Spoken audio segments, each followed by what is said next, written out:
Hey everyone, Jacob here from That Time We Woke Up in the Podcast and Had to Explain Manga, our heated adventures over analyzing manga we find interesting, otherwise known as the Over Manga Cast. This week we return to the delightful world of Spy X Family by Tatsuya Endo. We read chapters 69, nice, to 89, covering the Red Circus and Mole Hunt arcs. This series is a pod favorite, and as always, it did not disappoint, so sit back and enjoy the show.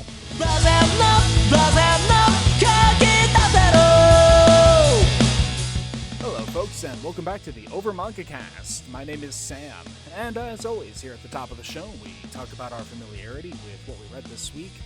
I've actually not consumed any Spy Family since the last episode we've done, so it's been kind of nice to get back into it, especially since we started this one on a pretty action-packed arc.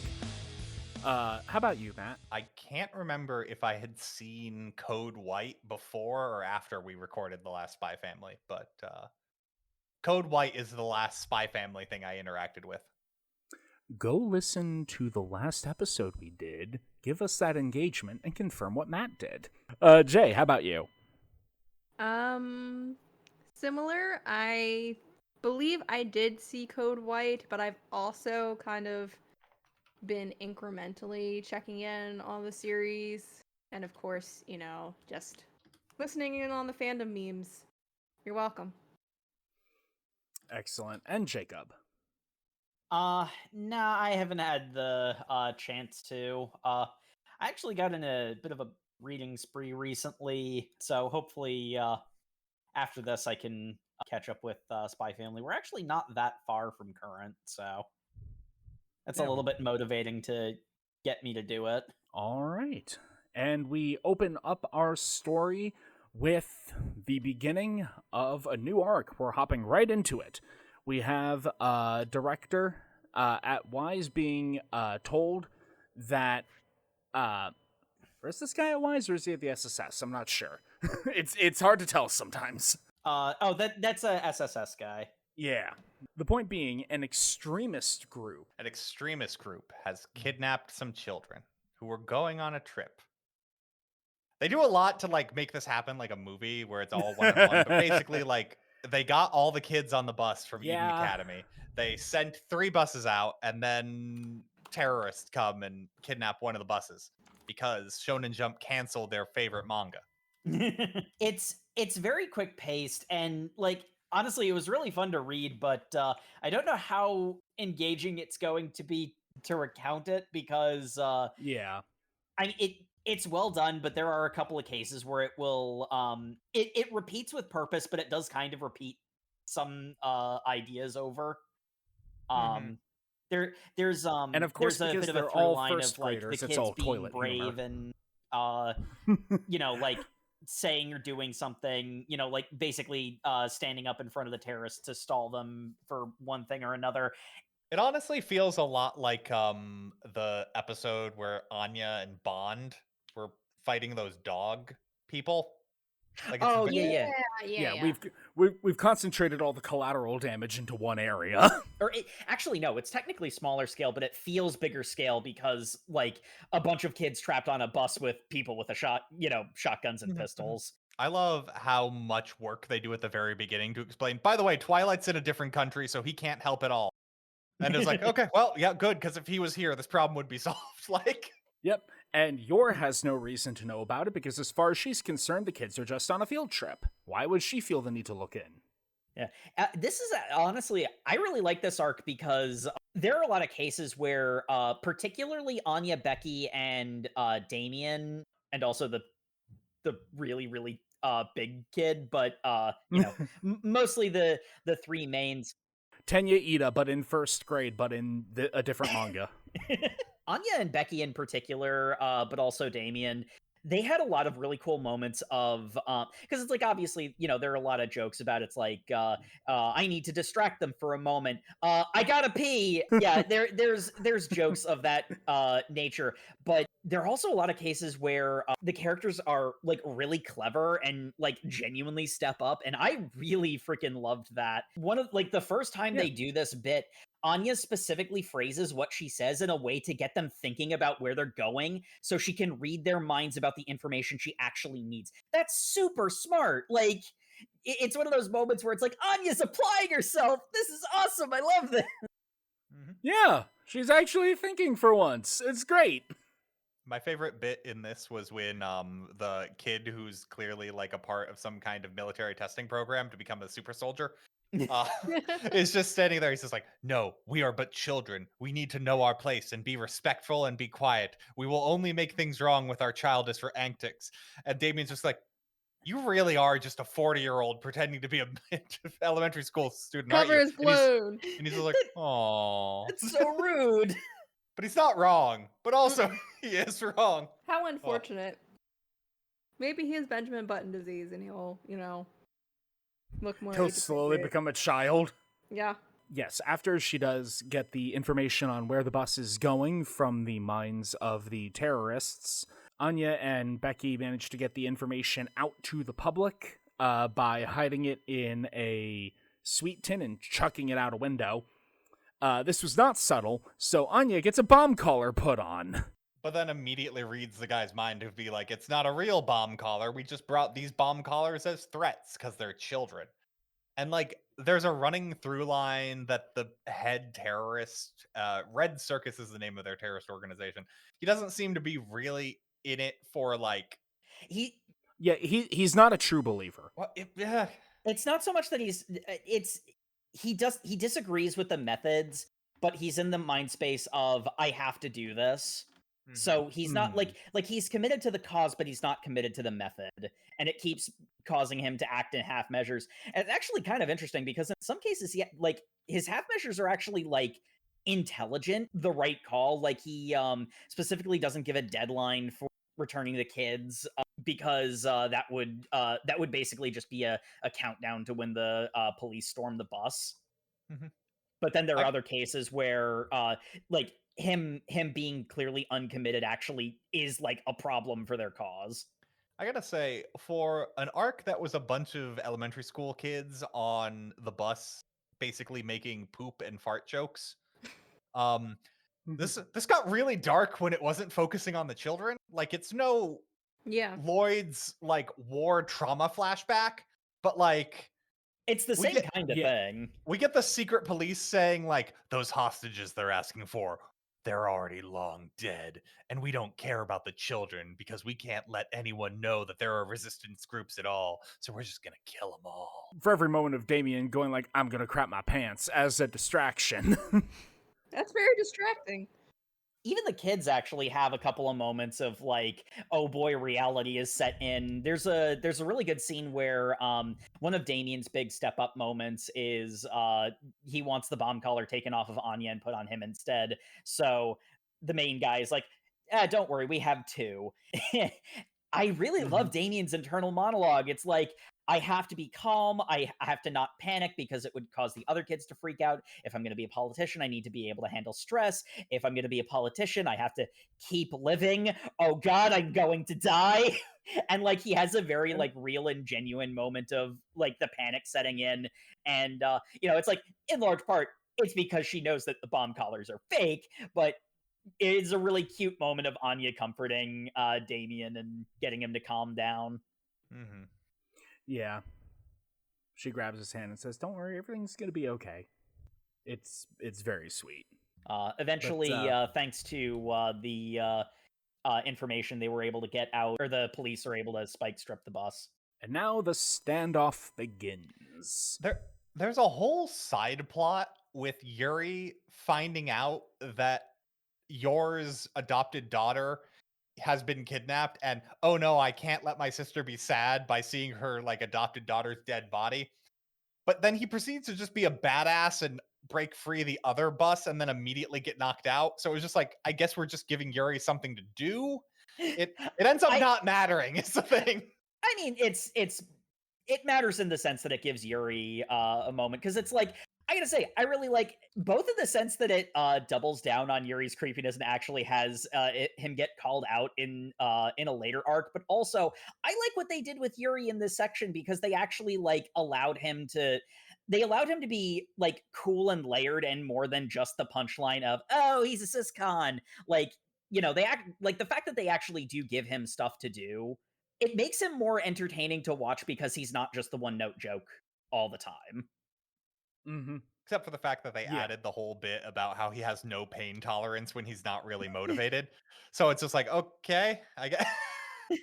That was funny. I liked that. That's to bring the tone back down, I think. It's just like, Yuri's this like unstoppable badass. Not as skilled as Yor, but as physically, what the fuck even is this person as Yor? They've both been hardened by their respective circumstances. Yor's cooking? Yeah. Yes, that's the common denominator. And then as soon as he's not on the clock anymore for a life or death situation, he's like, it hurts! Ah! I don't actually want to save that stupid girl. That little chihuahua. I don't think Anya's a chihuahua. I can see why someone would think she's annoying. She's a piranha. For peanuts. Piranha for peanuts. But the standoff is pretty intense. I do love a good hostage negotiation in this sort of thriller. It's always a good source of tension, even if like we know the kids aren't gonna die. There's still a lot of unknowns and variables tossed in the air. I like the hostage situation because of the world building that it entails. Because we obviously, when we were first introduced the spy family, we understood that there was a conflict between two nations. We're understanding that it was like an equivalent to some kind of Cold War type situation, espionage, obviously. At this point, it's pretty clear it's just East-West Berlin. Like, I mean, yes. Yes, explicitly yes. The former country they were a part of was called Berlin. Yeah, like, or the city that they are in is Berlin. Berlin. That's right. Yes. It's East-West Germany is what I meant.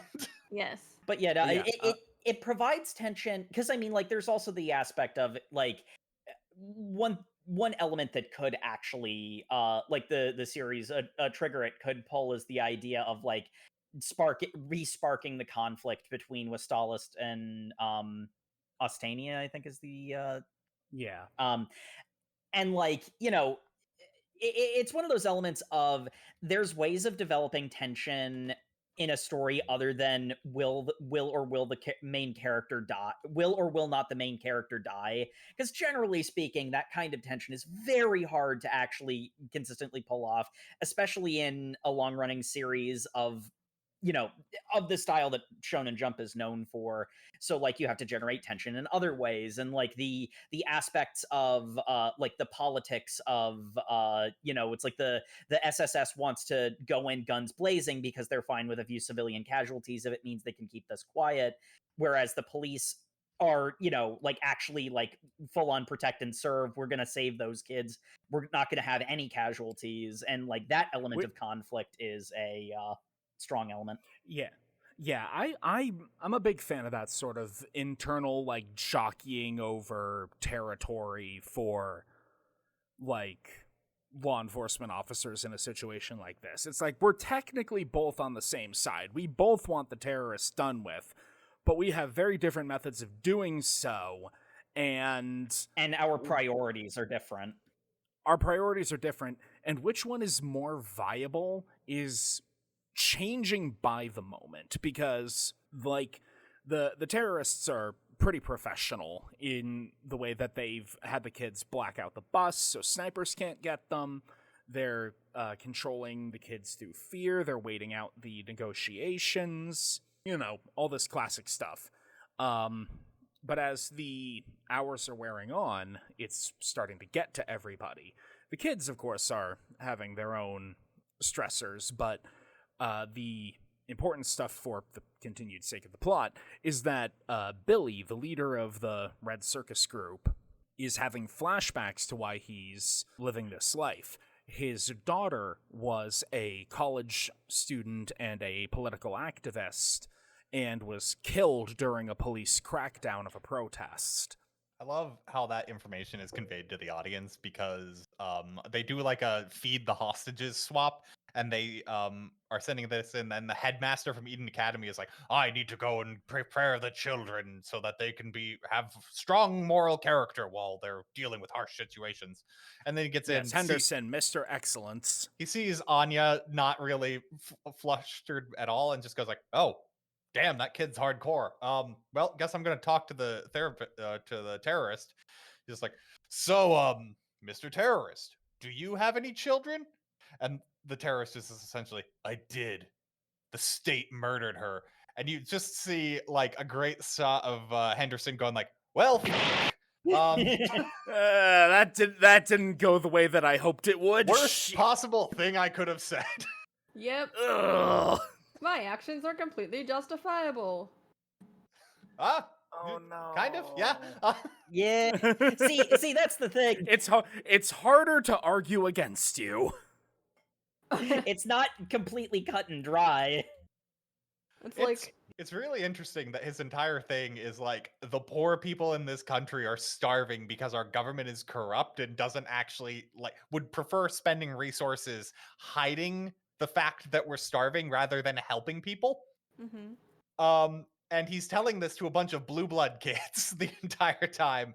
Meanwhile, the first thing they did is just like, I know, I'll attach my Eden school ID to the note for help so that they know it's an actual call for help and not some poor kid joke, you know? People will care if it's Eden. I didn't even get that. I thought it was just a name drop. I mean, that's kind of what it is, a name drop. That's the thing. Yeah. Well, that's sort of the subtext. It's like the name drop is what makes it important. Well, not that it's Eden Academy, that it's like Becky, whatever her because she like rants about her family. It's my family makes Becky Blackbell. Yeah. I mean, that's part of it. That's the same problem though. The person picks up the trash because it's like, wait, is that an Eden Academy license? Like, oh, so if these were regular kids, no one would have given a shit, which is kind of his entire point. Like if it was a public school bus and that note came out, it would have been like, oh, these kids, they're just pulling a prank. Yeah. And it's one of those ones where it's like, how could you ever possibly justify pointing a gun at a child? But at the same time, what he's saying is also true, which it muddies the water in a very real way because the reality of the situation isn't as black and white as I mean the reality of the situation isn't as black and white as Anya's Bondman cartoons. Yeah, I mean, because unfortunately, what we essentially get from the backstory is, hey, what's the correct way to do this? I know, protest against your government. Oh, his daughter was gunned down and all the people protesting. He was lucky to get his daughter's body back. Yeah, I'm sorry, he doesn't have a lot of options in this situation. What do you do? How do you respond to that? The clean, correct way was tried, and it made it worse. So, because I'm not gonna say that what he did is right because he's threatening the lives of children, but at the same time, genuinely, what else do you do? I mean, what is he gonna do? Follow up with oh well, I mean, what about other family member? They're all dead. All of them are dead. I have nothing to live for. Yeah. Pretty much. But this is where we get. I was talking about how it's cool when there's like a break in the solidarity of the police on the one side. It's also cool to see that break in the solidarity on the terrorists because the situation has dragged on long enough that the government has given the SSS the go-ahead. So the SSS leader on his megaphone is like, "We will kill all of you as soon as the dawn breaks unless you surrender now." And he's already putting his people in position to storm the bus under the cover of night.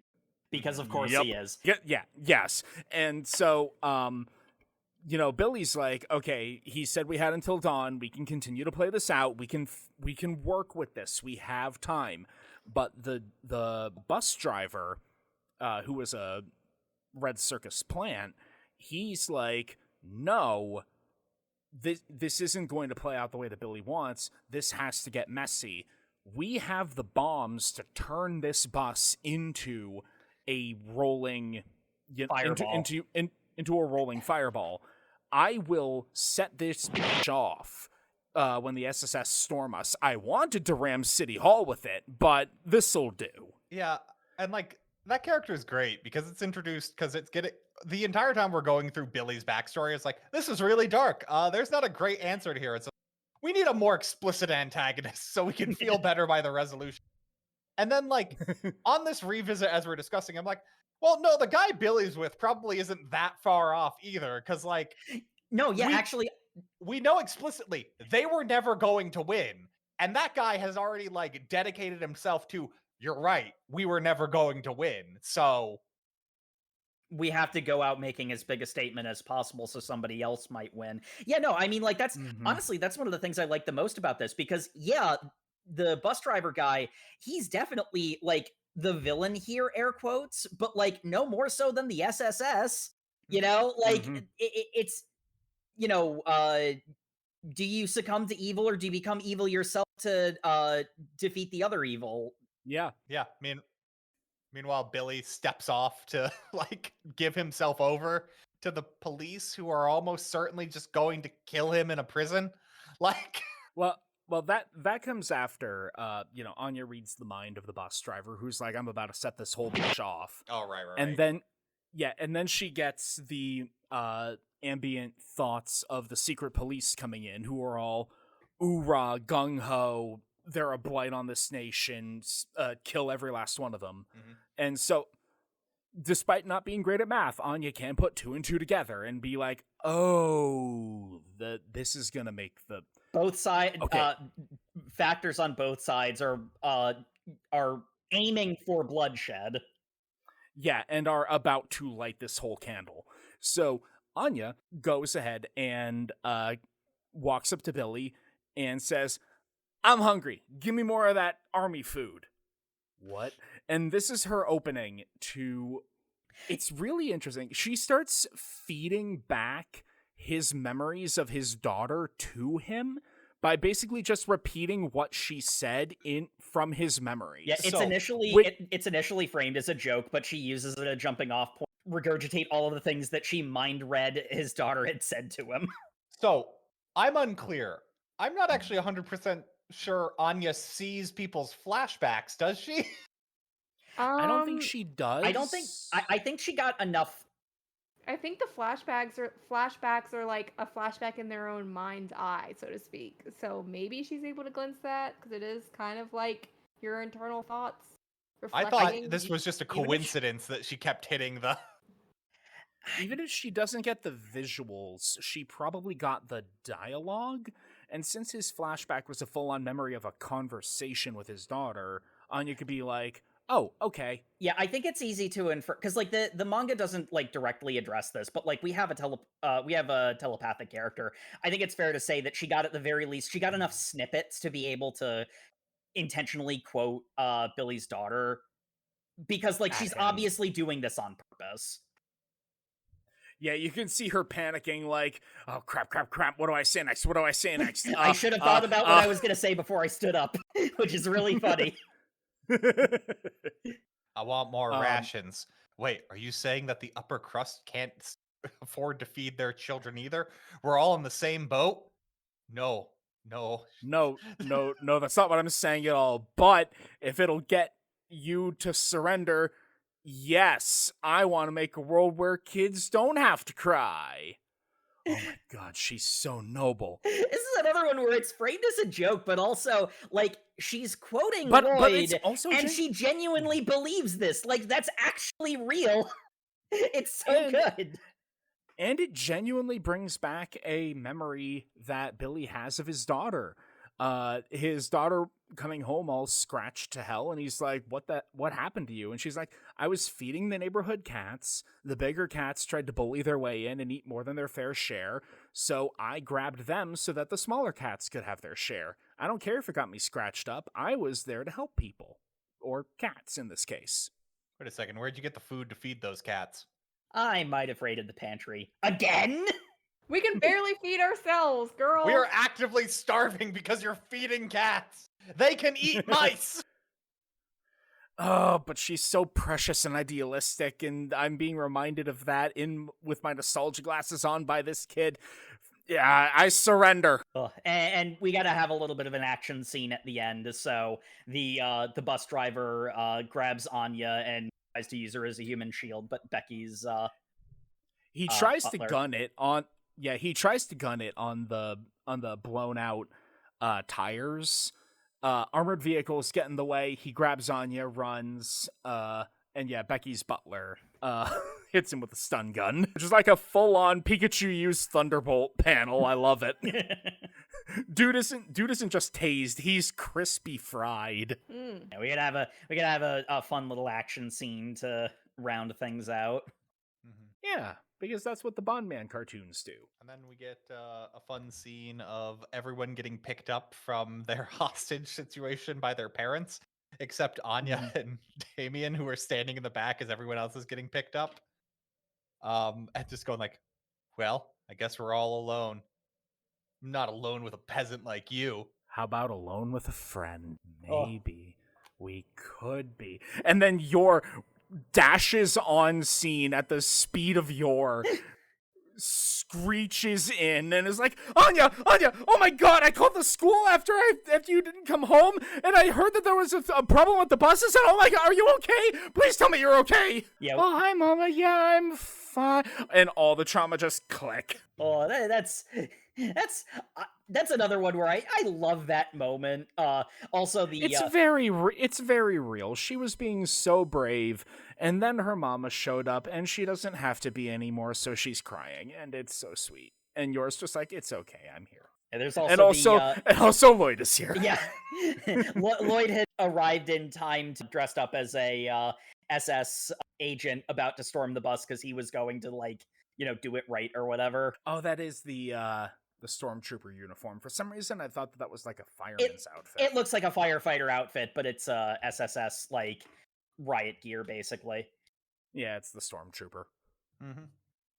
And then, boy, do we get a really freaking interesting scene. Yeah.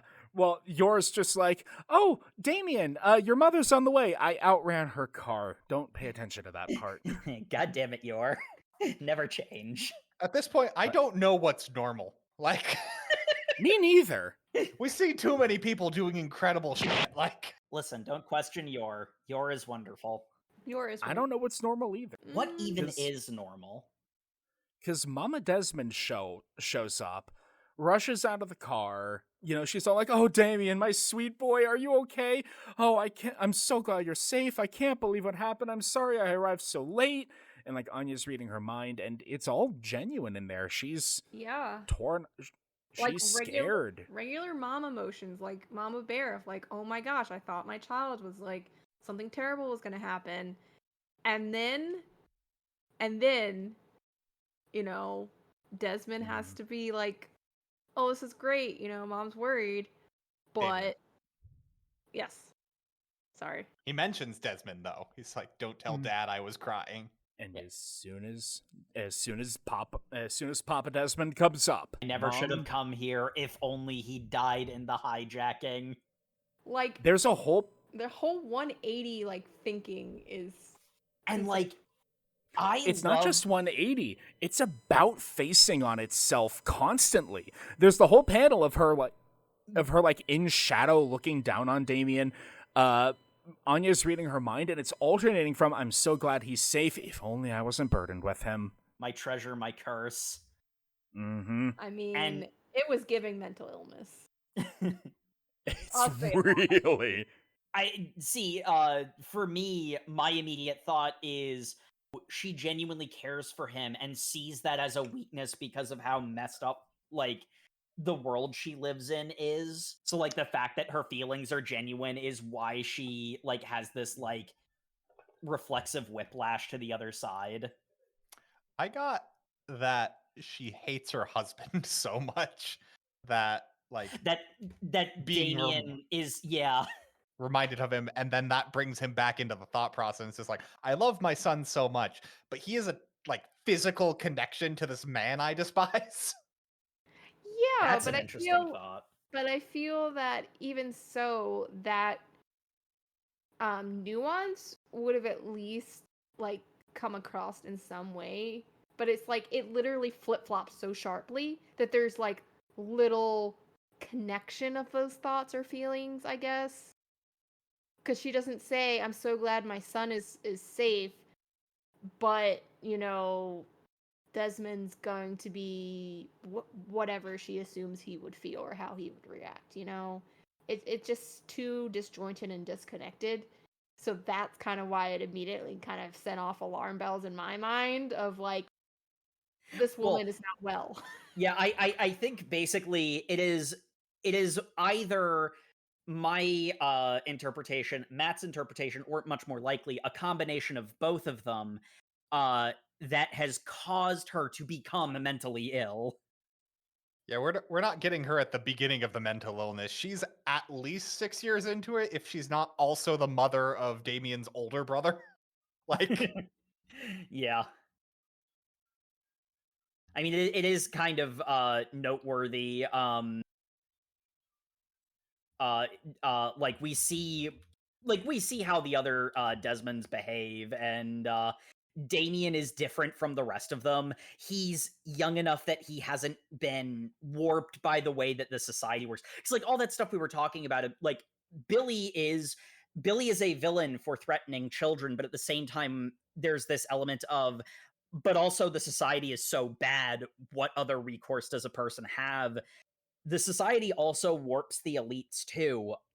Every Desmond that we have encountered, other than Damien, the literal child, has been some kind of terrifyingly weird.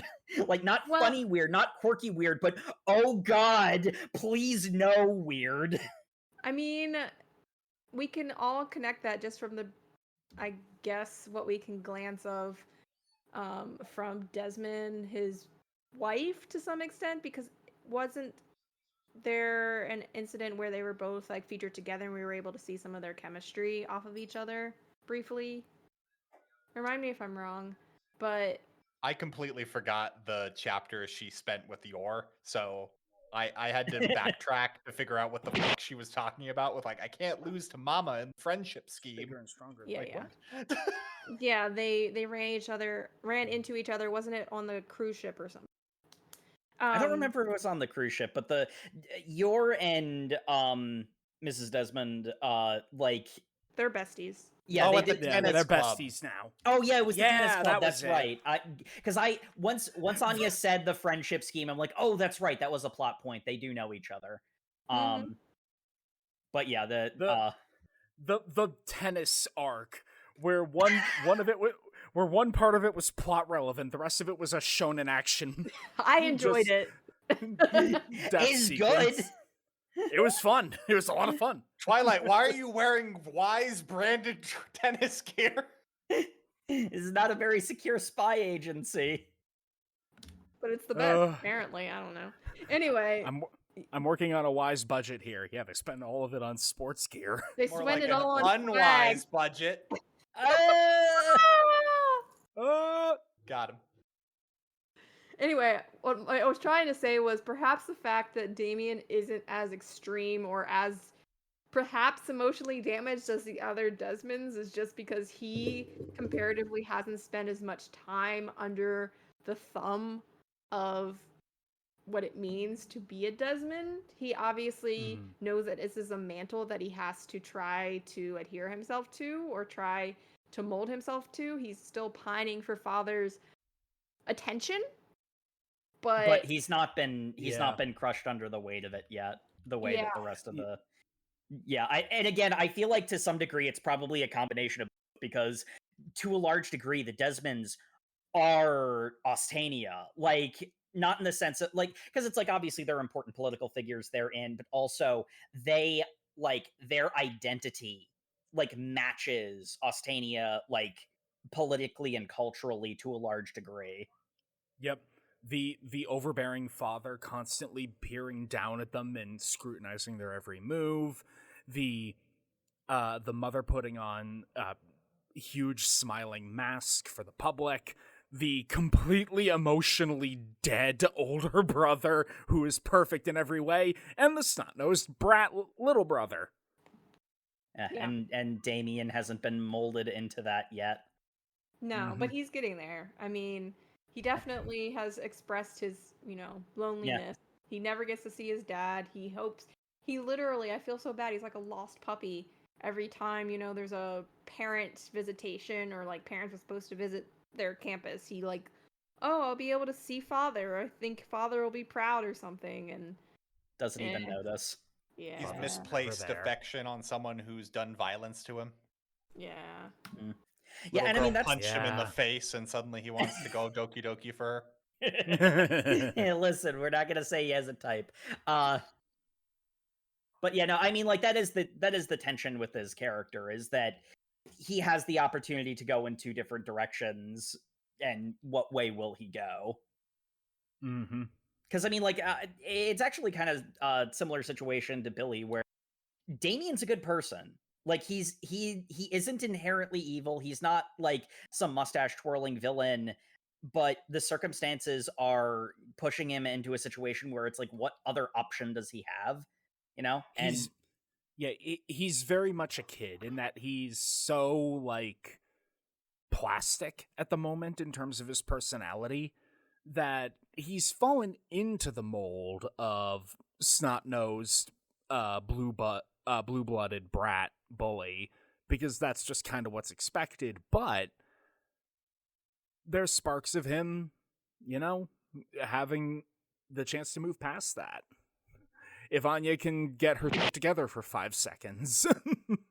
Not to say they're bad, but they're the jokes that I am like the least, that like I enjoy the least, where there's the pattern of Anya will just like be genuinely nice to Damien, and no thoughts, head empty, not notice. That's the thing that makes him actually like respond to her. And then she immediately tries to go spy mode, but she is a child. She's actually probably younger than all of the other kids in this manga. And immediately ruins every bit of progress she made. It is a little bit of the same joke over and over again. So I will freely admit I tend to skip those, or not skip, but skim those. Which, like, they're literal children. I'm not expecting them to be hugely emotionally intelligent. On the other hand, there's narrative pacing to consider, which is why I like our interstitials, where they all get awarded stellar stars. So now Anya's got 2. Yes, she now has as many stellar stars as she has tinnitus bolts. It's 100% not tinnitus. What is it? Tantris or something? I think it's tinnitus, but tinnitus. Yeah, that's got to be a really loud ringing in her ear if she's got 2 of them. It's in both ears. Isn't it Patronus boats? It like might not be. Patronus. I think you're closer than the rest of us are. Expecto tinnitus. Please no. Nah, Spy Family's actually good. But yep, so we have that. So we can maintain the comedic pacing of Anya having exactly even on merits and demerits. We also have the tutor in residence who was on the bus during the hijacking, who he's having PTSD attacks. He can't sleep. He's getting nightmares. So he goes to see psychiatrist Dr. Lloyd Forger. And Lloyd is like, all right, yeah, I can tell you've got a lot of fear and terror that you're working through. You're lying to yourself that it's about the bus hijacking. What are you really afraid of? My wife. My overbearing wife. Overbearing is saying something, because this entire therapy session is essentially this guy's slightly ashamed husband, and his wife's response is to try and murder him. Yeah, it makes you wonder how much of this is being exaggerated for comedic effect. and how much of it is like, Do we know for a fact if he's slightly shitty? Because he says, like, oh, maybe I'm just not attentive to the things I could be doing around the house. I'm a workaholic. He But, forgot like, their anniversary and let her just sit at the restaurant without him. yeah, like, because, like, Lloyd... that's not just slightly like, oh, I don't take out the He's trash. not maliciously shitty, is what I'm trying to... Yeah, because Lloyd looked into it, and it's like, it's the kind of things that, like, a little bit of marriage counseling would solve these problems. And, you know, it's sort of funny mentioning the idea of, like, how much is this being exaggerated for comedy, because, like, to some degree, the type of, like, look down the nose, despising, like, dead-eyed stare also kind of feels, like, in line with the way that, like, the society is portrayed. So it's one of those ones where it's like, this is something that's, like, totally normal and solvable, but it's, like, escalated to a, like, hilarious degree because this society is so fundamentally screwed up. Yeah, I mean, I even would go to be as far as she's tried to, like, even communicate what he's doing, and he just either forgets. I think he's a bumbling fool who legitimately forgets, like, out of sight, out of mind. Oh, 100%. Yeah. See, Yes, but the combining factor is none of these equal, let's rub cut onions into your eyes. yeah. Or threaten you with a knife. Like, I think there's been an escalation, is what I'm saying. I don't think What? she's just flat out saying this. I think it's like, literally, what can I get you to listen and to understand? Well, moving off of spousal abuse, I feel called out in this because I was reading and I got to the point where Lloyd is just like something suspicious about what he said. And the guy had just briefly mentioned his wife. And I'm like, ooh, hold on. Maybe he's like a secret agent and he's trying to spy in on Lloyd. So I turned back to the scene of him like sleeping in bed and I'm like, yep, I was right. He's sleeping in a twin bed. He doesn't have a wife. And then I noticed, wait, no, they've got two twin beds as if they're like a 1950s sitcom. And I'm like, well, hold on. They had a double bed when Lloyd and Yor did their like happy, lovey, married couple thing. And I'm like, what's going on there? And then I flipped 2 more pages to find out they're not in a great marriage. And I'm like, wait, no, that explains it. I was expecting this character to do more. I wasn't expecting him to be a one-off, but he ends up being a one-off. I guess it's just kind of reiterating the fact that, like, obviously we are introduced to Lloyd's job or Lloyd's cover story before, but the fact, I guess, trying to highlight his skill as... Yeah, the fact Lloyd is taking real ass patience in his like psychiatry thing has always kind of been weird to me. Because he's already a super spy, but he's also a top quality psychiatrist. Which makes me wonder, like, why is he on such a tight budget if he is he having to, like, give his paycheck back to Wise? Is that the, like, relationship? Or he's also, like, a doctor. He could be a doctor. That's the thing.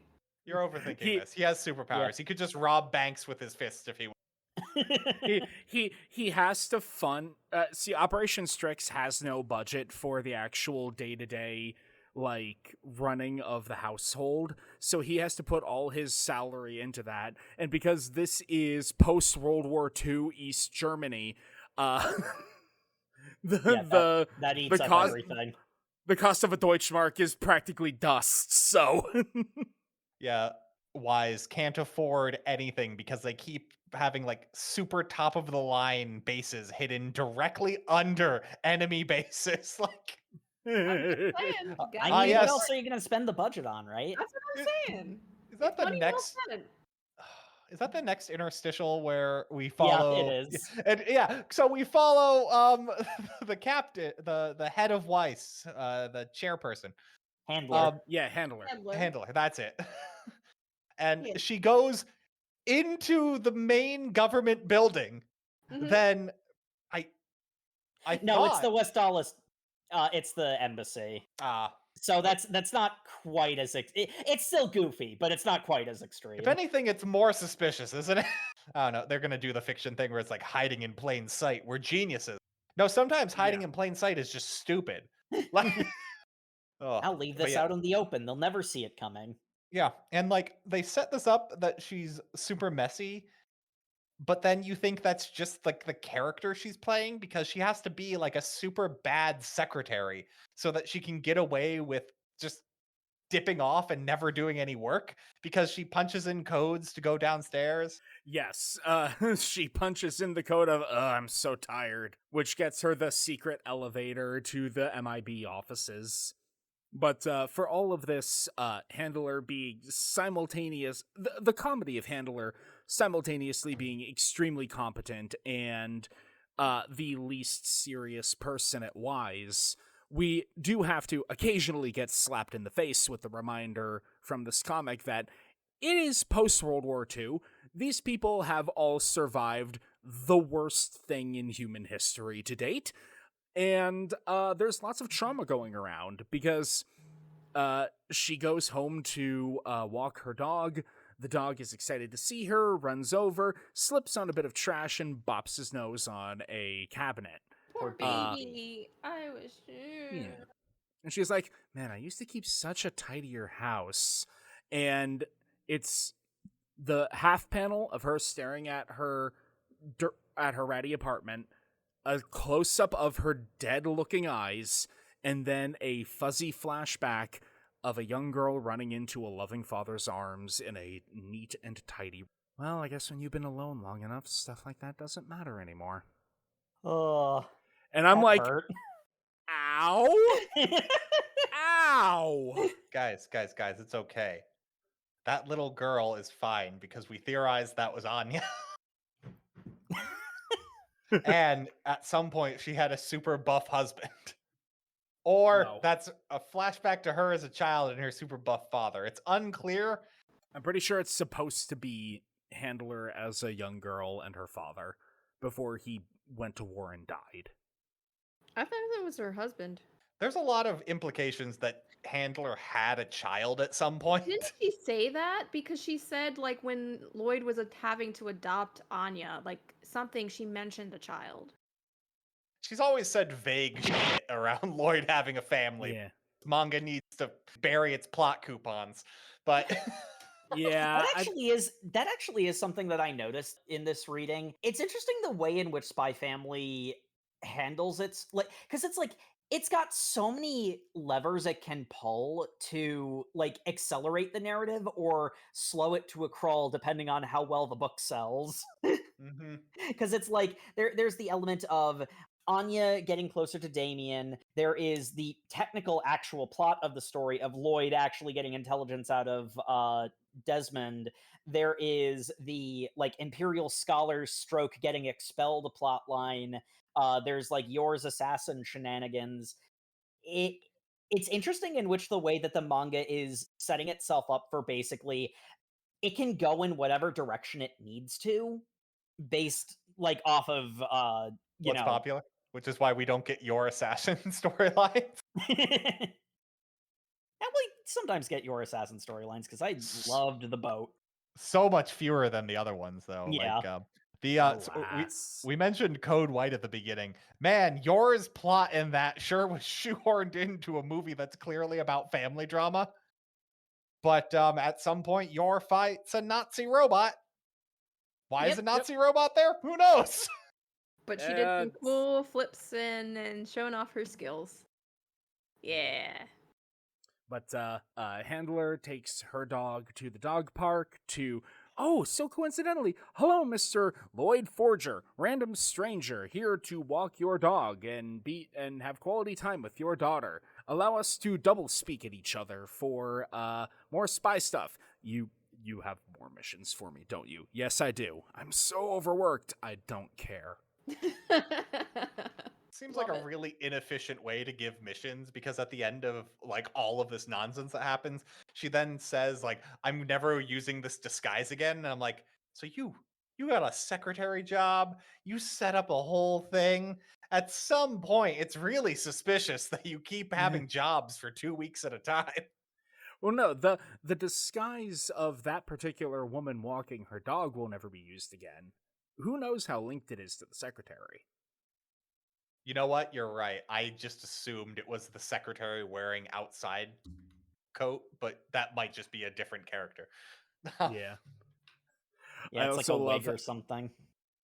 The German Shepherd that she has is one of the dogs from that prior arc of Anya and Bond, who had been a bomb dog for the terrorists. The other terrorist arc.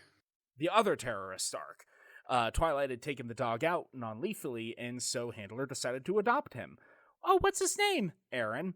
Why'd you name him that? I named Bond after Bondman. Oh, I looked in a book of names, and Aaron was the first name that I saw. And even the dog is aghast at that. Like, you what? How dare you? Oh, I'm bad with coming up with names. I'd do that too.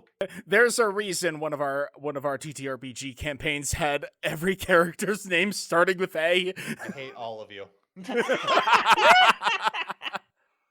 They have a little dog competition. Neither dog wins because all the boys must be the best boys. And it's just cute. It's there for fun. Now Yor learns what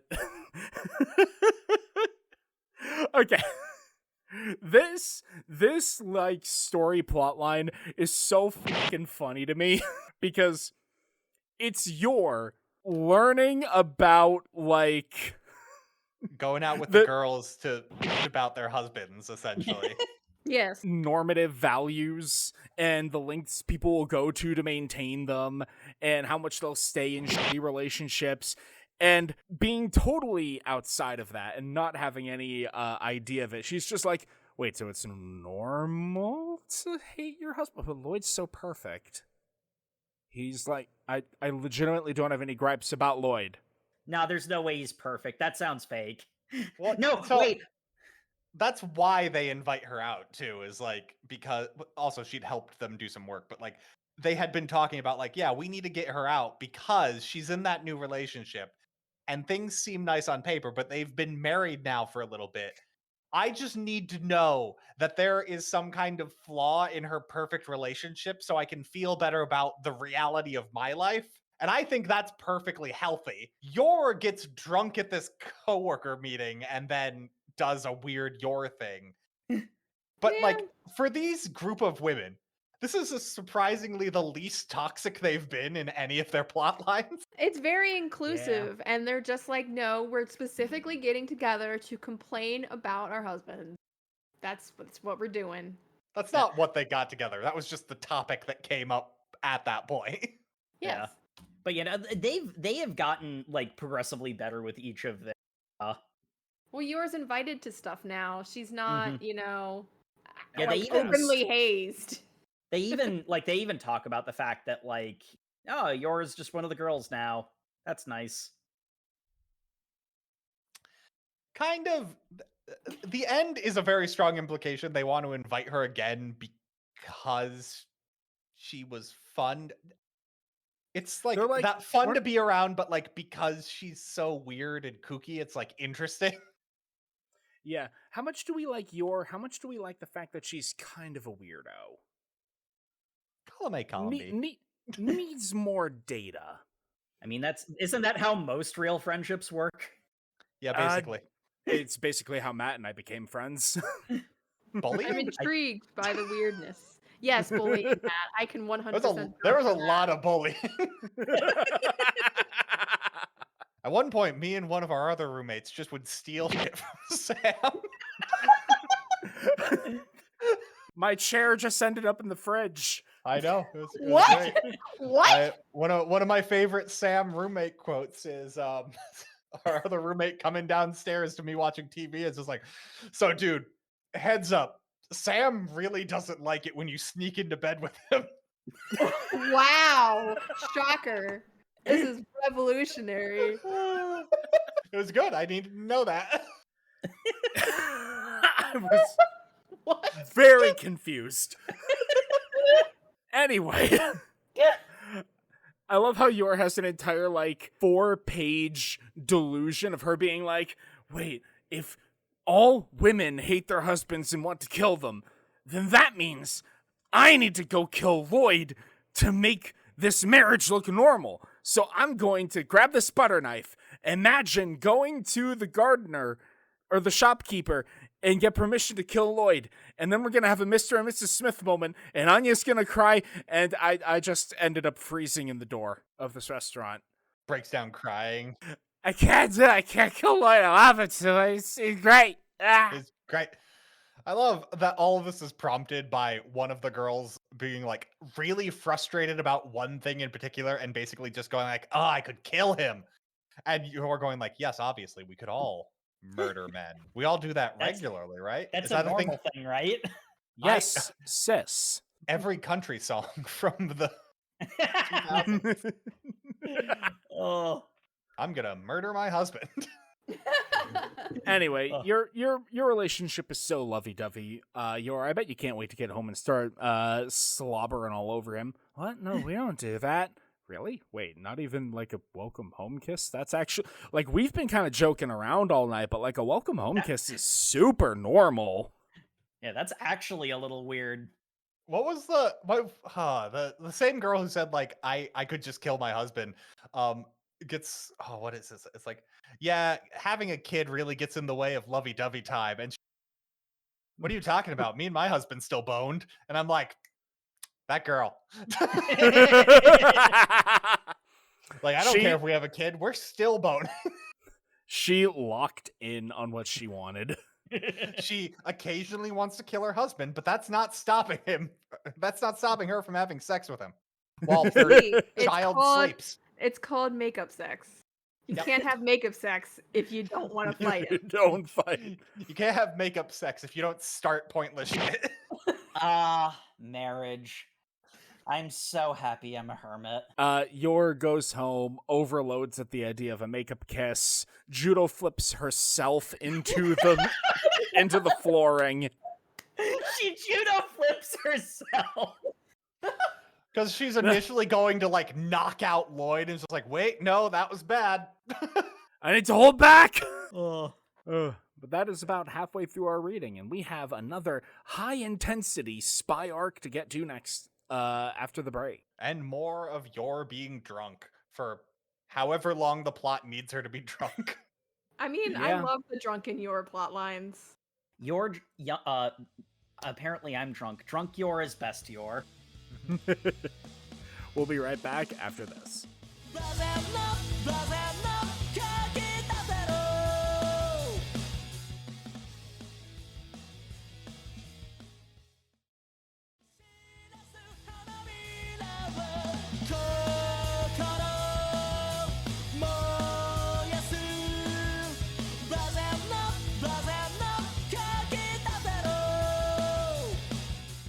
And welcome back to the show, folks, where last we left our super spies. Yor got drunk as a skunk, made a fool of herself, and is now waking up with a hangover. Same, sis. You say hangover, but we then get clarified later. She's still drunk. Actually, yeah, Yor is so powerful, she maintains the buzz through the following day and then has no negative consequences. God, I wish that were me. She's still a little buzzed, yeah. I was gonna say this is a pretty powerful one drink buzz, but then I remembered she chugged all of her like coworkers' glasses at one point. Wait, Yeah. what? Yeah, she did the booze, give me strength thing, and scooped up Oh. everybody else's. Way to go, Yor. Because Unstoppable. they had bought one round and then they had gotten a refill, and someone commented on, "We're only on round one and like this." And then she grabbed a bunch of drinks that were presumably full, because that was right at the beginning of the conversation. But Yeah, because Yor is a lightweight, any amount of alcohol in her system, and she becomes even more of a goober. Yep. But because we can't have Anya around for this adult conversation, or maybe it's just too many characters to keep track of, she's going on a Zoo Day play date with Becky. I love sleeping Anya when Yor backflips herself over. It's just her trying to sleep as loud thumps are coming from the other room. Mama and Papa are always so loud when they get kissy. And I'm like, oh, Anya. Kid, you don't know the half of it. This zoo date's hilarious because Becky shows up, and Becky and Anya both seem to be thinking that Lloyd is going with Becky to the zoo because Anya's just like, yeah, no, dip. I get to watch cartoons all day. And then Becky's just like, hey, Lloyd, I brought you whatever it is your favorite. And the entire time, Becky's like babysitter, Butler. bodyguard, Butler. weird Butler. combination of things. Keeper. Like keeper, yes, because this child needs to be kept. Holy crap! Like She it's is like, inappropriately I'm s- boosting on Lloyd. It's just I'm so sorry for everything she's doing right now, which is the most appropriate. Like Female Eight- Alfred. 6-year-old doesn't actually understand what romance is, but like gets this like childish view of it, and it's just like, yes, I'm crushing on everyone. It's just like, sure, why not? I don't want to give you a complex by coming down too hard against this, but like, whatever. I'm gonna be so happy when this phase passes. Oh, what? You have 7 boyfriends? Wow, tell me all about them, I guess. oh yeah, I knew God girls damn like it, Lemon. that. Like that's actually a thing though. Some girls will be like, I have yeah. like 7 billion boyfriends. And they literally mean it too, because they're friends with these guys. Yeah. And they don't understand wider social context because they are children. Yes. I love Anya, just like, come home soon, Papa. You're the one who's leaving. Anya. Becky and Anya are both menaces, and I love them. Yes, I love it. All I say is, if there is not an anime only Anya's Day at the Zoo, because I feel we got robbed.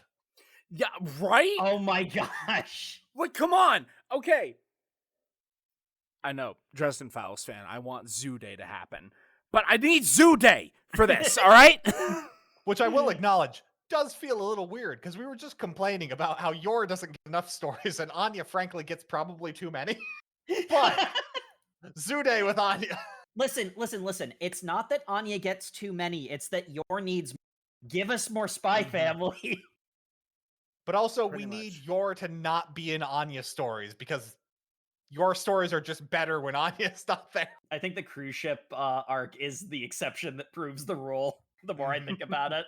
Yeah. Now that the kids are gone, Yor and Lloyd are left alone in the apartment, and Yor's just like, I need to have a gripe so I can appear normal to my friends. And I hate everything. hey, Yor, I'm coming here to visit. It's me, Yuri, your brother. And what? You hate Lloyd? With a speed almost as if he had planted a bug in the room to listen for the first signs of marital strife to come running by. But clearly that can't be true. But The thing is, he'd do that. He would do that. But Lloyd would find it is the problem. Lloyd would find it and surreptitiously disable it. This is legitimately just the author on Twilight. Which he needs that every now and again. He does. He needs to be kept in track because apparently he is like this super being who is unstoppable. Yes. You've described half the cast. But in the middle of this misunderstanding cascade, Lloyd gets called away to the hospital for an emergency situation. Yor's just like, oh, you're abandoning your family for your patients. That is so rude of you. She's literally just parroting a gripe from one of her coworkers. But Yuri's interpretation is, well, the only interpretation that Yuri could possibly have. He's cheating on you. I'm not gonna lie.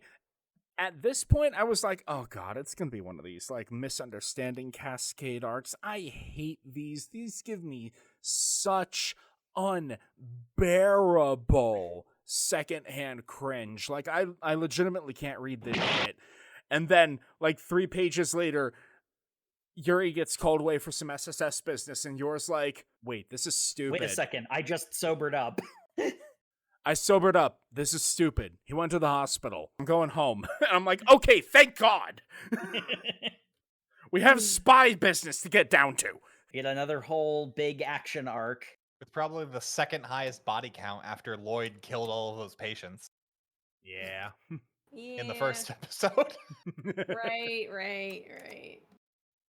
But the crux of this is that Astania had a mole in Westalius's secret spy agencies, and He's so good and so deeply integrated that even Twilight went on a mission with him and never knew what was going on. And what was this man's name who was clearly the strongest spy in the West, who really just fully embodied the Western spirit? Why, of course, that man was Weston Wheeler. Hey, you hear about what my cousin was doing? Okay, I don't know why, but I kept thinking Michael Weston, and I'm just like, Jake is gonna love this shit. This is burn notice all over. No, I knew the second his last name was Wheeler, we'd be getting Yu-Gi-Oh! Nonsense.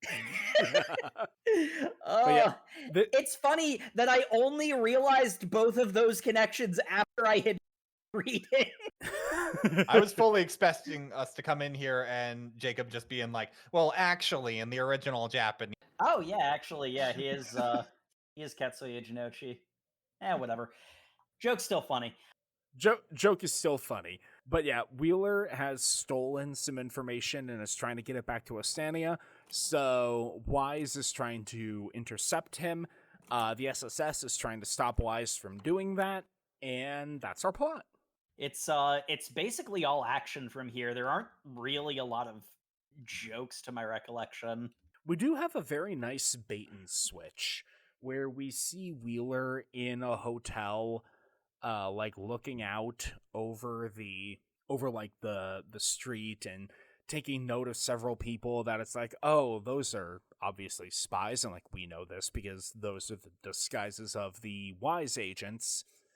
And then it just cuts to a guy that looks an awful lot like Wheeler heading down some stairs and going to meet with Yuri at a newspaper stand. And it's like, actually, the hotel is too hot right now. We're going to be changing our meeting location. We're going to go to this park.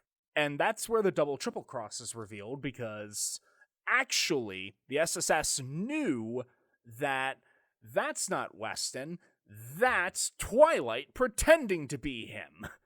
And in fact, we specifically made it so that the indicator for who Weston was very specific, but not specific enough that if you pointed out a color detail on it, we would know who the mole you had in our organization.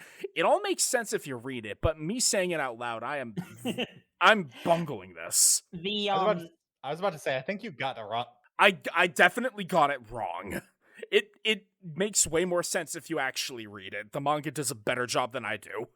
The signal is it's a green tie with a gemstone tie pin, but the SSS had given different colors of the gemstone to a bunch of different people that they suspected might be moles. And when Twilight, disguised as Wheeler, mentions yellow, they know who the Wise mole in the SSS is. Yes.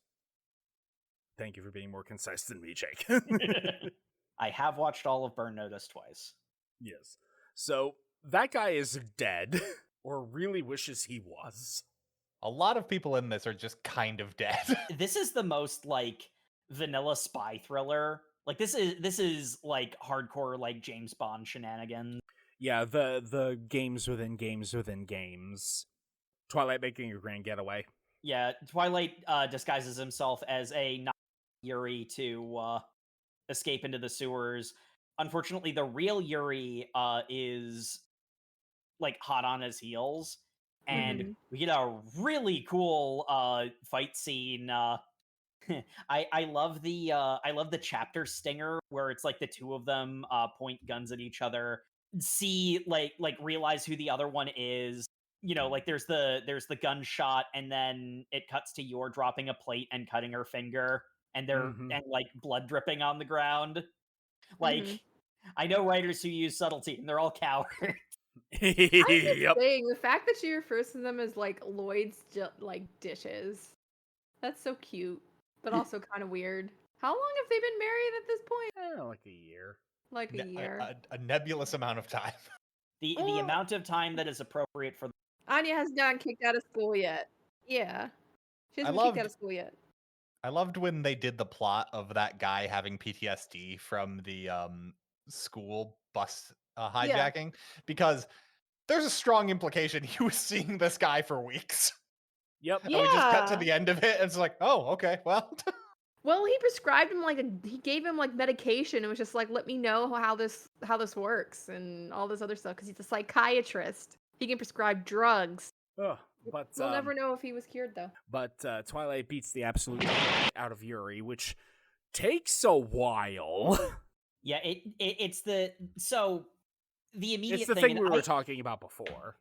Yeah, the thing I really like about this is like even before the big like stinger at the end of 82 and going into 83, my immediate reaction to like that moment is like when they like round the corner and see who the other one is.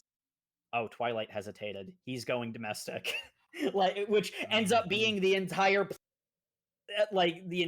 narrative thread of this arc. Twilight keeps trying to non-lethally stop Yuri, but Yuri is obsessively devoted to whatever he's trying to do at the moment. So he keeps getting back up. Yeah. And finally Twilight's able to. It's really interesting because he comes up with a legitimately good justification for not killing Yuri. There is a level of he's choosing to do this because of like he's coming up with excuses because he has personal reasons not to finish Yuri off. Mm-hmm. Yeah, and whether or not like the excuse he comes up with is the reason he's not finishing Yuri off is like it's explicitly because it's Yuri that he's hesitating so much. How much is the practical thing that he comes up with real? It's like I don't even remember the reason he gives. But he eventually tells Midnight that it was like one of yours conditions for the marriage was that her little brother needed to be protected. And that would make her sad if anything happened to him. And also, we're already I'm a little bit in the doghouse right now, so I'm trying to remedy that. And then Midnight's like, "Ooh, in the doghouse. Well, then I can help facilitate that." Stop helping. This is after we have quite the sequence. Because while Twilight and Yuri are fighting, which also, it's just the classic of like, oh, these two characters that would never actually fight head to head. We need to contrive a situation for it. Big fan of that. Meanwhile, Wheeler had been escaping, but Midnight managed to corner him. And through some half spy shenanigans, half Dragon Ball Z bullshit, Wheeler manages to escape into the same sewers with Midnight in close pursuit. I gotta say, for such a jokey, funny series, they actually managed to do, like, okay, so obviously everybody's freaking superhuman in this series. That goes without saying. But, like, even onto that, I actually really love the way that they paced and presented this to the audience. Because the thing that immediately stands out is, like, Midnight's really good. Like, when she's not being a distracted goober, she is extremely competent. You can tell how talented she is at this, and then Wheeler outplays her in a way that feels like, it's like, it's a superhuman feat, but, like, it feels natural for, like, the vibe that Spy Family has. And what it ultimately does is it elevates Wheeler. Like, like, we've just established that when Midnight locks in, she is... like, she's spy movie. She's not a spy. Spy. She's like assassin level. Yeah. And I think that's part of what taints sort of the their relationship between her and Lloyd. Her and Twilight, yes. Because they're both heralded as like super competent, super lethal. And that only infuriates her more why she wasn't picked for this mission. She's perfect for it, right? She's absolutely perfect for it. Why wasn't she the wife? But yeah. That might have been the reason. Because a question we've been asking every single time. I mean, because... Listen, the plot needed her to be occupied for the first, like, week of Operation Strix. We don't even know if they had any intel on if she would have even been viable. They explicitly don't. No one knows anything about anything the assassins are doing, to the point that, like, I don't know. What are these intelligence organizations doing? They're spending all of their money on Wise branded equipment. Yeah, really. And secret bases in the most conspicuous locations. But yeah, no. Back to the plot, though. Back to the plot. Wheeler managed to corner Twilight, who is trying to do a short rest after his battle, and had Twilight beat to a pulp and was about to expose him. Midnight came across them, and Midnight activated 100% of her power, hit the fucking one for all, and Deku'd all over him. Well, she not only did the 100%, she just full out turned off her resistance receptors to full on become meatbag. Doctor, turn off my pain inhibitors. It's the whole adrenaline allows you to be superhuman, lift cars off with babies and whatnot. Yeah, it's also kind of like the whole thesis statement of this fight, if not a huge part of Spy Family's manga, is that people's true strength comes from their connections to others. Mm-hmm. And this guy's currently going on his villain monologue about do you know why I am strong and the others are weak? It's because I am willing to sacrifice everyone to get whatever benefits me. I don't trust anyone. And then Midnight goes, but I love Twilight. I love him so much. I love him so much every single day, and it makes me want to be better and better and beat the shit out of you because I hate you so much. Which is lady, what the fuck? Which is funny because this is actually where I got the Burn Notice vibes. Because basically, I need to watch Burn Notice. Holy shit! Is this just your plug for us to watch Burn Notice, Jacob? You know what? I'm gonna lie and say yes because more people should watch Burn. One of the spy tips from Michael is that you don't last long as a spy if you trust nobody. You have to have somebody to keep you grounded, to keep you motivated. And this is basically a, dialed up to 30 to a comedic degree shonen version of the same thing. Well, I mean, yeah, you're literally in such a cutthroat industry, literally by definition. You need something or else you threaten getting lost in. Well, why do you do what you do? Why? What's the purpose?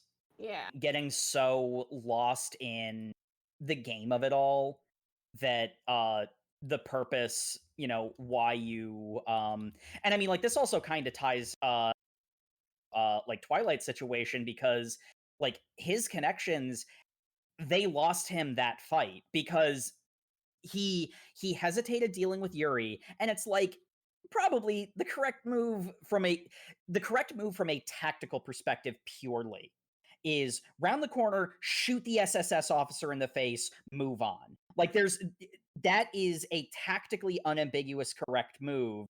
There are reasons why that, isn't necessarily the correct choice, from other elements.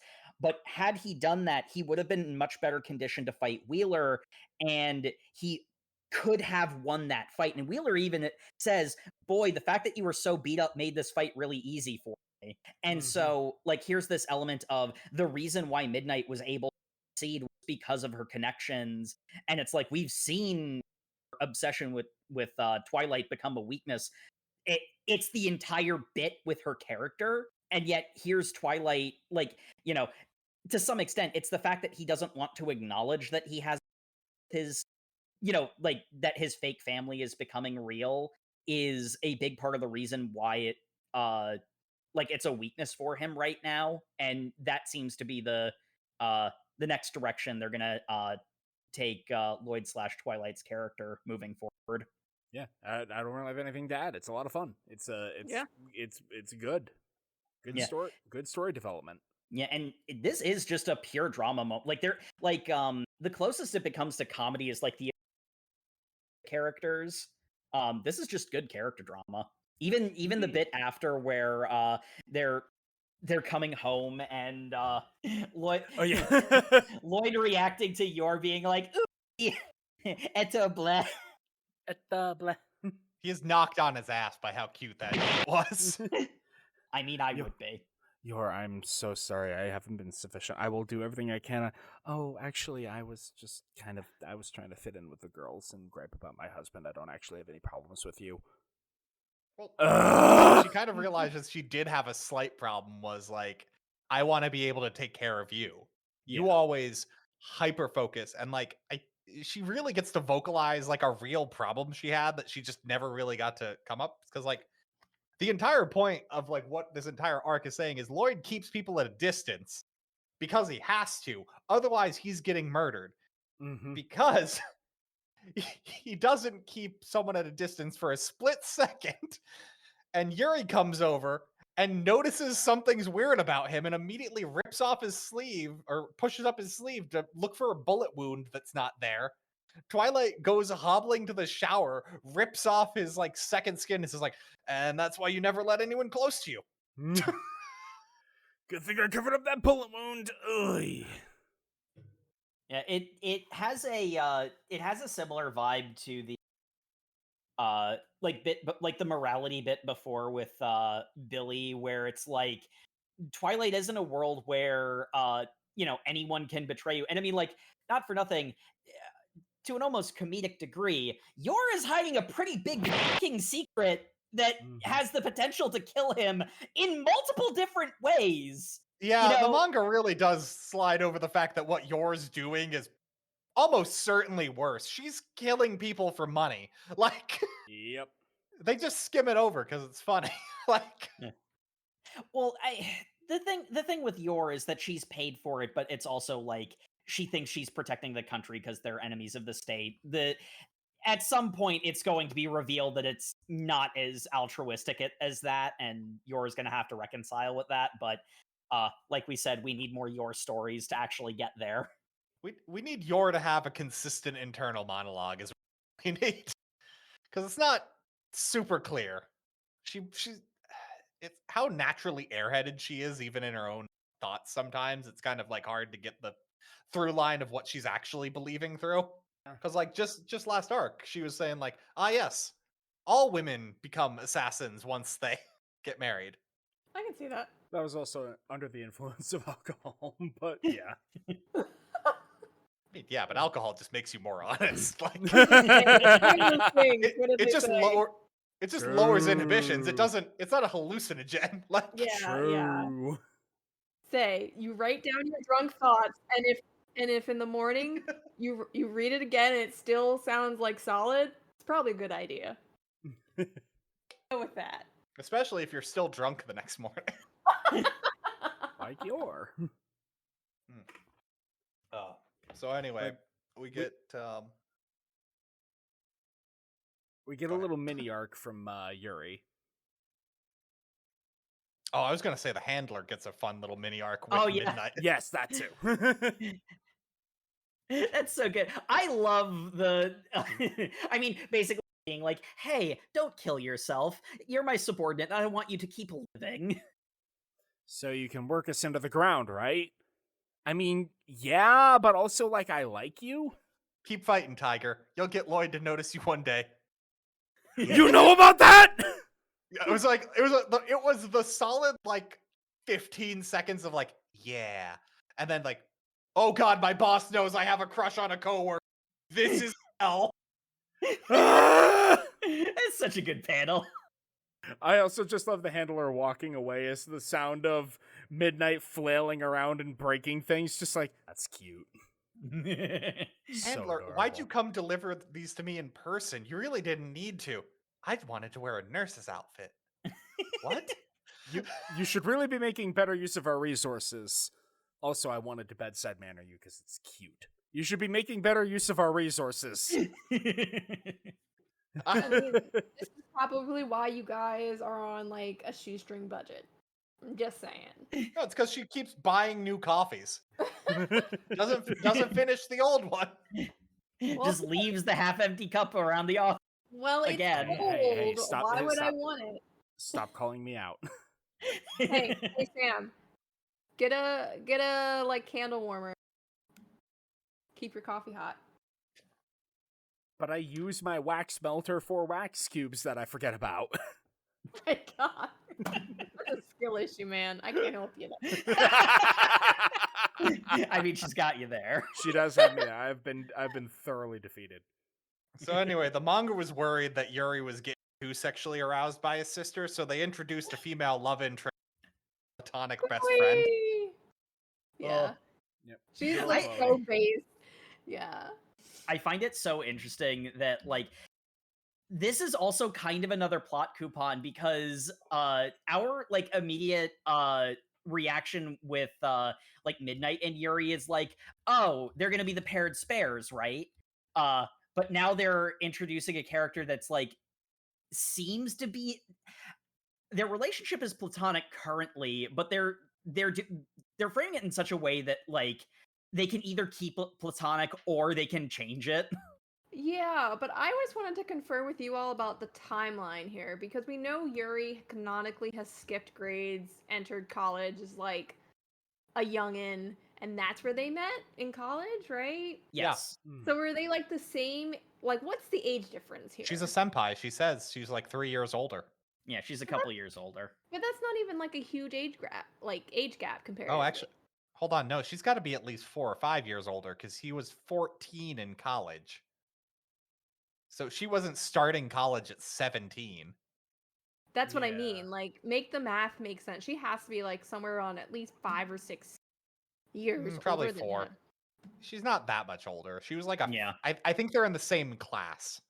So 14 to college age is like the gap there.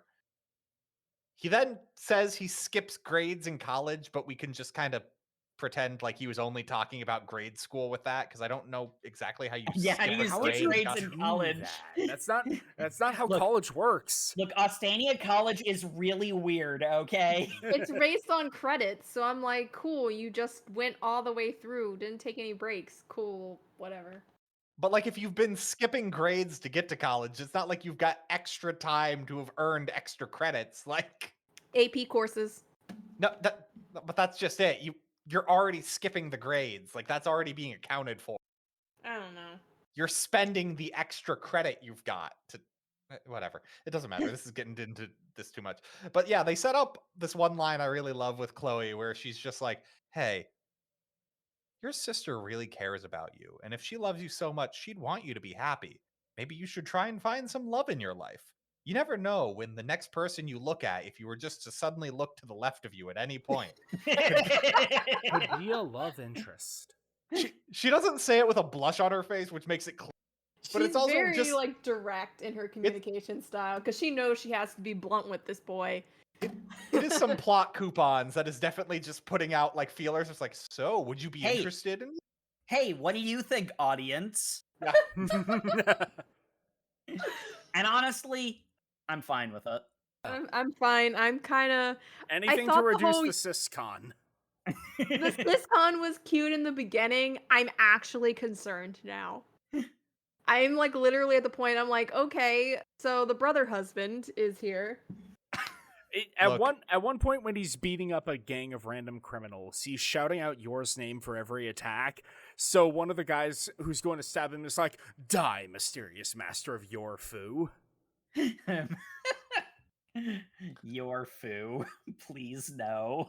Look, I'm just saying, if you guys are all going to be so supportive of Chloe, just be prepared for her to break down into tears when she's asked to wear a waist-length black wig. Oh god. Oh. She'd just punch him, honestly. Yeah. Pretty much. Nice healthy relationship. Yeah, the oh no. This is another case where they do a good job of via action scenes illustrating a character's competence because they like Chloe has barely been in this manga. She was a background character in the previous arc, and then this chapter is like, or was she part of the bus jacking thing? Was she a background character in that? I don't know. Who Doesn't- knows? Doesn't matter. She is a background character. This is the first time we're really getting to see her, and you know, like I freaking love the page where she saves Yuri. That's just like that's such good art. Yeah, it's just good dynamic art. Yeah, the impact of it really sells how, you know, how skilled of a fighter that she is. does a really good job of selling her as a character. It's one of those ones where it's like Spy Family is like, it's got its quirky premise, but it also, like, the reason why it has endured, like, and been going solid all this time is because just the pure craft of it is just so good. Of course, we've got we've only just introduced this character to the audience, so we need to maintain the bit. And what Yuri takes away from this is, Yuri would be sad if I died. Therefore, I need to live. Therefore, I need to get better at dodging and blocking. Mm-hmm. That's not what I meant, but you know what? It gets what I want, so I'm gonna let you have this. Have fun with that. And we have a fun little chapter of Damien trying to give Anya some cakes as a thank you for lending her handkerchief. And so long ago, and she just that he really wants to do this with nobody else around, so nobody sees him being a lame-o, giving a girl a gift, or let alone a peasant. Peasant's really the main the justifier here. Yeah, and unfortunately, both of their legally designated side characters won't leave them the hell alone. Oh, Becky's just like, ooh, yeah, get that boy alone, girl. You're doing it so bold on a weekday. And both of Damien's little flunkies are just like, if the boss loses this fight, we're gonna go fuck her up to make sure that we avenge him. But yeah, they get in trouble for bringing snacks to school, and then they end up in detention together, and then they share the snacks together, and they're delicious snacks, and Anya's so happy, and that makes Damien's heart go doki doki, and he gets told that his mama worked real hard to get him those snacks, and that she was so happy that he was super into a girl, and it's just like, hey, if you want to get married to that forger girl, then I can have a friend again. What? That's a weird thing to say. I continue. That's not the direction I thought this would be going, but okay. I continue to not understand what you are doing, Mother, but all right. And thus brings us to the end of our reading. So, favorite character and favorite arc. I think in this particular reading, honestly, basically every reoccurring character had what I would say is just like good, solid continuation of their arcs. Like nothing spectacular, just going on at the pace that you would expect, just good, consistent writing.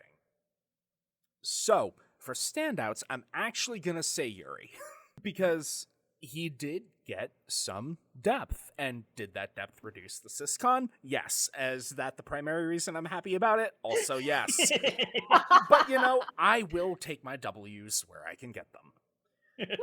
And as for favorite arcs, I think the Red Circus arc, just because I'm a big fan of, like, hostage situation stories that, like, standoff tension. It's like all the fun of a high noon cowboy standoff, but with even higher stakes and like more facets to it. It's just fun. Mm-hmm. How about you, Jacob? Yeah, same for me. In all honesty, the like everybody like continued on their pace. I mean, more your please, but it just great writing all around. I do want to shout out Lloyd because again, like both in the sense of like there's the direction that like the audience would want him to go in accepting that his fake family is real, but there's also the very real danger he has to deal with making it like it's understandable why he doesn't just take the plunge, as it were, which is just good character drama. And honestly, I was kind of thinking about saying Yuri too, because again, they did such a good job of, and it's like less syscon, please, yes, but it's like they also didn't just drop the bit either, which I kind of respect, because it's like that's part of his character, and like for a character arc for Yuri to be authentic, you kind of have to, that kind of has to be part of it. Yeah, just total 180ing away from that would be it would be about as jarring. Yeah, it would be a betrayal of the character. It'd also be weird with like how people's like relationships to others like are inherently their motivation in this manga for him to just have fun. Like yeah, so I like that they're developing him in a way that that feels authentic and natural and is, you know, letting him shine and be more the punchline that he had been. But in all honesty, almost entirely because Sam said Yuri, I think I'm gonna have to go with Chloe, because boy did she leave an impression for all of the like chapter and a tenth that she was in. She still, you know, just came out on the scene and established her place within the narrative, and I really appreciate that in a character and in a character introduction. So yeah, I'm gonna go with Chloe, just because, like, not for nothing, I want to see a lot more of her. I think she's a cool character. Oh yeah. Jay, how about you? Favorite character and favorite arc? Oh, I never said favorite arc. Oh, you didn't. Jacob, favorite arc. Yeah, favorite arc. I'm gonna go with the Mole Hunt arc entirely because it made me want to do this again. There you go. All right, Jay. Okay, so I'm actually convinced that, so my favorite arc, I'm gonna full out say the Red Circus, just because I feel, like I said, I think it was very exemplary in the way that it provided additional context for world building. I also just have to really say I enjoyed the whole back and forth with Damien, Becky, and Anya. They're like my favorite. And fourth kid, I didn't remember his name off the top of my head, but all four of them, I just love the craziness. I think I told Matt I would full stop watch an entire sitcom of just Becky and Anya and Damien going back and forth. Same. But favorite character, I originally was gonna say Yuri. But I could be convinced that Chloe would be a good character. I think she provides a good grounding character for Yuri a little bit. Be interesting. Also just the fact that we know how exemplary all of the reoccurring cast members are. It'd be interesting to find out, you know, more about Chloe, and if she turns into a recurring character, what is her, you know, strength? I don't know. What is her goofy shenanigan quirk? Yeah, I want to know. So we'll see. All right, and all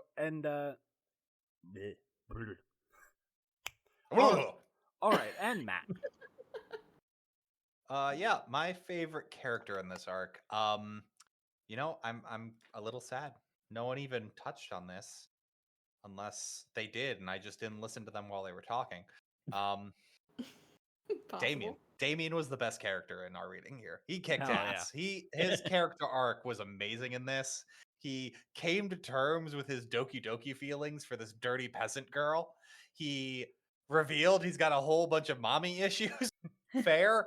Like, don't know what's going on there, but it's not great for your psyche. Mommy's created some issues, okay? This is not in a vacuum. Like, that whole family's weird. Like, mom's almost messing him up a little worse than dad, because dad's at least distant and like he knows what to expect. Like, he's going to fight for approval that's never coming, whereas mom is constantly like tugging and pulling. But those mean the same thing: pushing and shoving. Something to that effect. Something like that. But yeah, he's got a fun arc, and my favorite arc was actually the one where he was trying to give chocolates to Anya, because holy crap, was that, or a cake. That entire thing was amazing. It was stupid nonsense. It was, I just want to pay her off so I can stop thinking about her all the time and her stupid shoujo art style eyes. That's right. The one panel of Anya being a shoujo protagonist was hysterical. Shoujo panel made me laugh out loud. Yep. Second only to Anya's fantasy of just like, excuse me, young scion, I am not an Uggo. I am in fact totes adorbs. In fact, if I were to examine, you might be the Uggo. What? In fact, you are right. You are totes adorbs, little girl. In fact, this boy is the Uggo, and we can't have Uggos at school. Throw him out the window. Ho, ho, ho. I am Period. so bold. He is not, in fact, an Uggo. He is a piece of crap. Oh, well, we can let those stay here, but you're the best, Anya. Yay! Yay!